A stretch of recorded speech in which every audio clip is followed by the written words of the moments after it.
पवित्र स्नान पूर्णमीर अनेक अनेक अभिनंदन। जदि गोटे संपर्क को बंचेवा जाई आमे टिके मिछ कहती से कौन त्रुटि न थाए। हाँ, थरे जड़े सासु बोहूक भितर बहुत झगड़ा होता से सासु जनक आसी बोहूर विरुद्ध में गपु था आउ बोहू जनक सासुंग विरुद्ध में गपु था।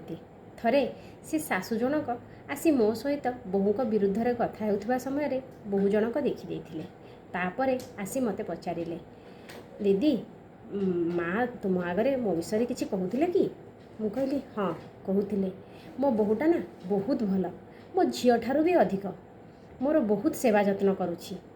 बोहू जनक बहुत खुशी हो गले, सतरे मो शाशु एमती कहूले, मो विषय एते भल कहूले कही सी बाटरे रहीगले।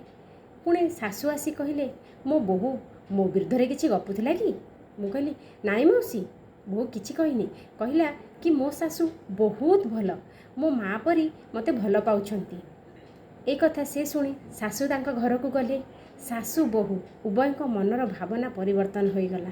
आउ दुई जनकर संपर्क से दिन ठारू बहुत भल हो गला। हाँ आज्ञा, जदि गोटे संपर्क जोड़वा टिके मिछर आश्रा नौचंते ना, से भूल कोठी अछि? कौन सत कहली?